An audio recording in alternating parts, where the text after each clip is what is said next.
আসসালামু আলাইকুম। মুসফা মুক্তা ডেইলি ব্লগে আপনাদের সবাইকে স্বাগতম। আশা করি সবাই ভালো আছেন, সুস্থ আছেন। আলহামদুলিল্লাহ আমরাও ভালো আছি। তো আপনাদের মাঝে আবারও নতুন ভিডিও নিয়ে চলে আসলাম। তো আজকে সকালটা শুরু হয় কাজ নিয়ে। তো আজকে আমাদের বাসায় আন্টির শেষ দিন। তো কালকে আন্টি সকালবেলা চলে যাবে ভোরে। তো আমাদের কালকে আবার দাদির বাসায় দাওয়াত আছে। এজন্য ভেবেছি আজকে বিছানার চাদর তুলে ফেলি, তাহলে কালকে কাজটা কম হবে। তো আমার আম্মুর রুমের অবস্থা খুব খারাপ ছিল, ঝুল ছিল, ঝুলও ঝাড়া হয়েছে, বিছানার চাদরও তোলা হয়েছে। আর ঘরের ঝুল তো দুদিন পর পরই হয়, আর ঘরে সাদা ফ্যান থাকলে তো ফ্যান নোংরা হবেই। তো পর পরই আমাদের এই ঘরের ঝুল ঝাড়তে হয়, ফ্যান মুছতে হয়। তো কি আর করব, এদিকে আম্মুর রুমটা আমি সুন্দর করে গুছাই ফেলি, আর এদিকে হচ্ছে আমার রুমেও প্রচুর নোংরা হয়, প্রচুর ঝুল হয়। আমার রুমেরও বিছনার চাদর তোলা আর বাকি ছিল।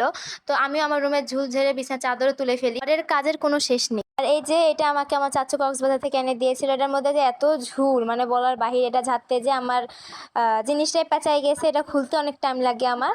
তো ঝুল টুল ঝাড়া হয়ে গেলে আমি আমার ঘরে বিছনা চাদরটাও তুলে ফেলি, তো নতুন চাদর একটা ফেলে দিই। তো তারপরে এই যে রুমটাও সুন্দর করে গুছাই ফেলি। তো এদিকে বিছানা চাদরগুলোকে ভিজায় রাখতে হবে, এদিকে আম্মু এগুলো ধুয়ে ফেলবে। তো এদিকে আমাদের প্রচুর ক্ষুধা লেগে যায়, এই জন্য আমরা কালকে কারখানা থেকে আনা প্যাটিস খাই। তো খাওয়ার পরে এদিকে এসে দেখি আম্মু রান্না বান্নার কাজ করছে, এদিকে আম্মু মুরগি কাটা শুরু করে দিয়েছে। তো এটা ছিল দেশি মুরগি, আর আমার কাছে দেশি মুরগি আর লেয়ার মুরগি খেতে খুব ভালো লাগে। তো আর এই যে আমার ভাই মাদ্রাসা থেকে চলে আসছে, সেই শয়তানি সালাম দেয় না। আমি বলছি সালাম দাও না কেন।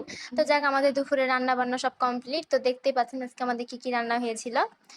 তো এদিকে আমার ভাই ভিডিও করতে দেয় না, ওই খেতে বসছে ফোন দেখে। তো আমি ওর লুকিয়ে লুকিয়ে ভিডিও করছি, যাক শেষ পর্যায়ে দেখে নেই।